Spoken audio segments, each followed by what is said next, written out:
Dolphins' first surprise event happened yesterday late, or so I covered that. I was focusing on the interior of the D-line, but the news of Shaq Barrett's retirement has now kind of changed the landscape of the edges, and that probably should take a priority, but I recorded before that, so I'm going to get into it here. I'm going to cover it in realistic terms. Van Ginkel, he was great. Everyone was like, he's great. He left. No big deal. We got Shaq Barrett. Shaq Barrett leaves. It's like, it's no big deal. All these things have effect. Ultimately, what it plays out to be, we're going to find out. But Shaq Barrett was a piece that this franchise counted on to play on the edge. Now, there's nothing to get mad at Shaq Barrett. I heard somebody saying that he has a sick child, maybe. Some reason he decided to retire. And whatever it is, he has the right to do it. But here we are, 6'2", 250-pound Shaq Barrett, who was an unbelievable mentor for Chop Robinson, who's just about the same size, and Muhammad Kamara, who's just about the same size. He really got to help their skill set because they're kind of in the same prototype in a lot of ways. A little bit of difference, but generally the same. So that's obvious. We don't know how to quantify that, but it's clear.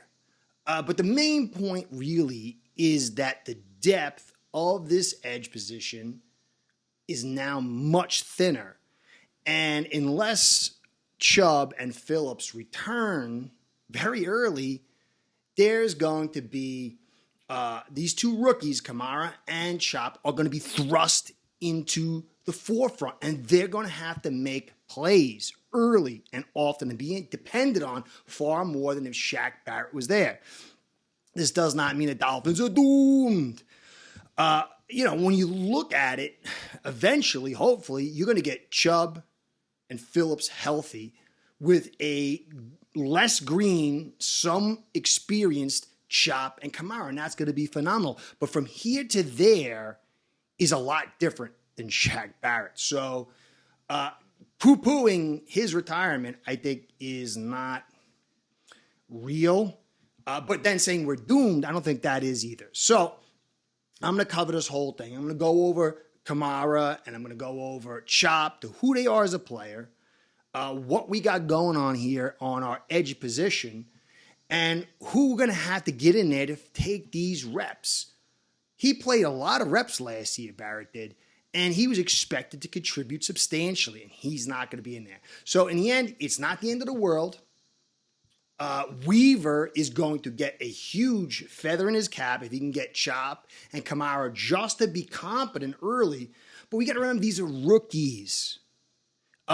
Chop hasn't had a lot of reps, and a lot of his success came against poor tackles. He needs to be seasoned. He's 21 years old. Loads of talent, unbelievable talent. But look at Phillips, who's a bigger guy, higher pedigree, and it took him a little while.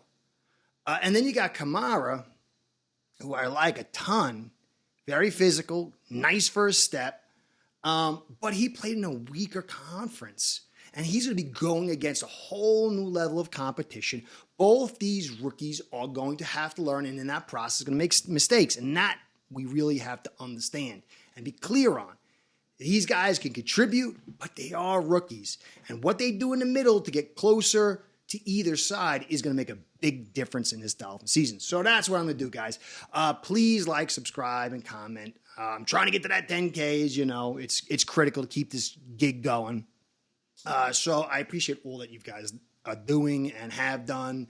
The comments are unbelievable. Subscriptions have been pretty high. I appreciate that. And the views, and just help me out with all those views. I love to do this thing. So that's the whole deal. I want to get into this because it's very, very interesting.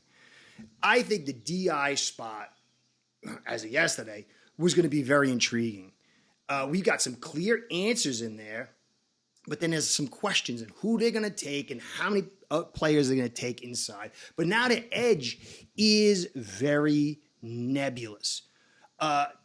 Phillips and Chubb are starting on a PUP. I do not think the way I wouldn't do it, but the way the Dolphins handle it, these guys are going to be in week one.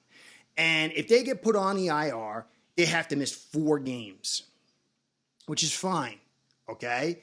but they're going to miss 4 games. And then you got Good, who either they're going to cut at some point and pay his salary, or they're going to put him on IR.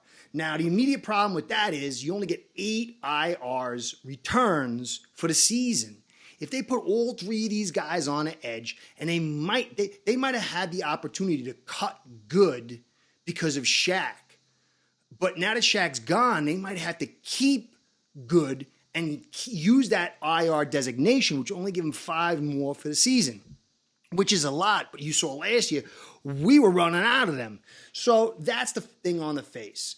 When you look at the Dolphins, they're going to be opening up against Jacksonville, Bills, Seahawks, and the Titans. And these are physical offenses that run the ball substantially.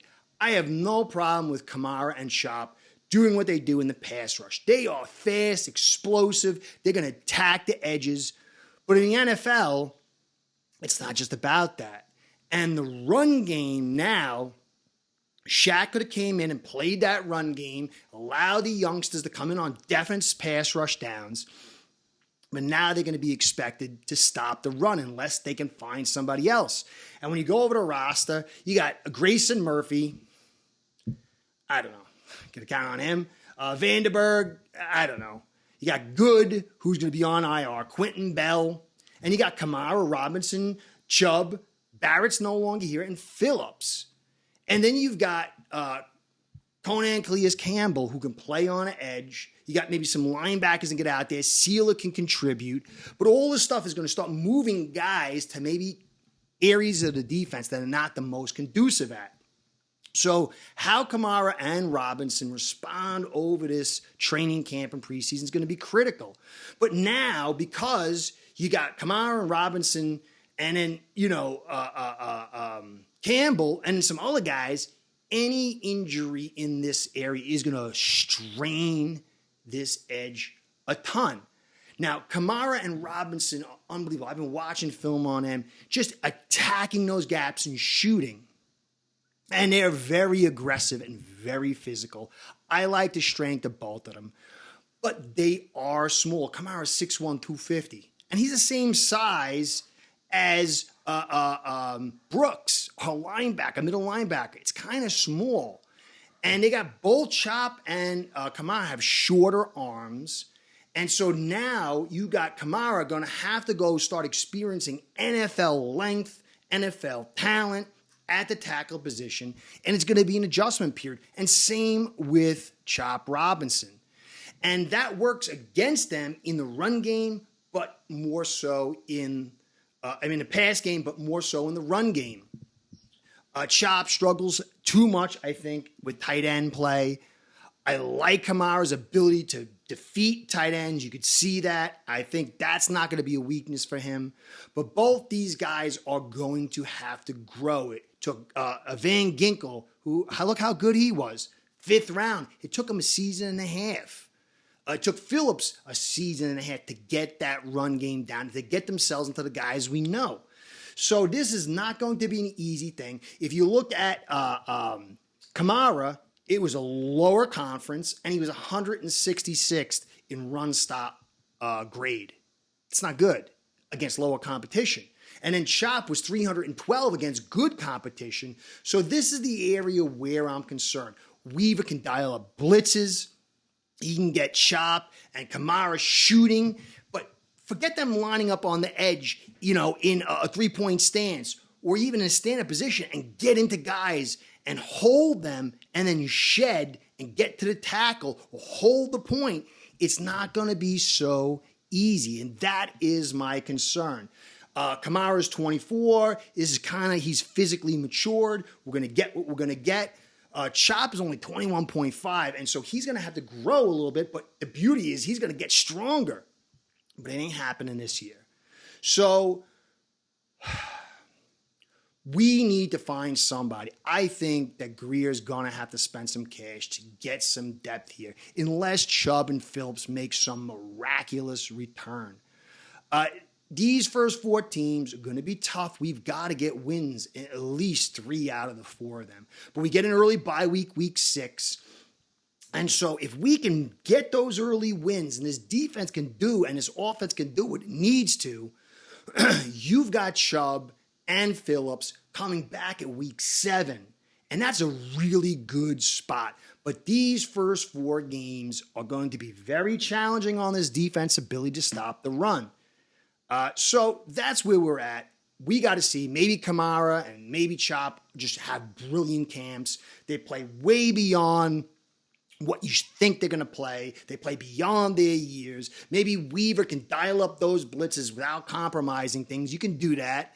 But it's going to take that in order to not have some problems. Now, offense, they can put tons of points on, and we can allow these kids to make mistakes. But this is not going to be an easy process, and we better pray no whammies, any injuries to Kamara or Robinson, because then it gets really, really dicey. Really, really dicey.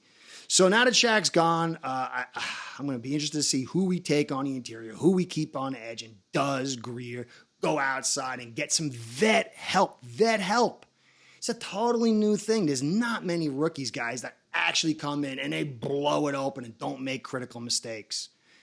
So as much as they can keep that down, it's going to be huge. But you got to expect it. And this could be a big swing either way. So keep your eyes on this camp, how they play. Expect rookie mistakes. Don't expect these guys to be, Parsons year 1. And let's hope that we can work around this. It's a big loss for Shaq. He's not that he was a superstar, 4.5 sacks, but it's a veteran guy. Another body who's not going to get tricked, who understands the way it is in the game, who's become mature, who could take reps from these guys and put Kamara and Chop into blitz situations, pass rush situations that are conducive for them, maybe to be in those rundowns when it's not like 3rd and 2 and 2nd and 5 and stuff. So it will be very interesting to see. And that is really it, guys. Curtis saying, get ready for camp Tuesday, and we got to find out, does Tua get his contract or not? Anyway, be well. Go Fins. Curtis out. Start building your own online sportsbook today by getting signed up with aceBread.com service that'll allow you to book action on sports from all around the world.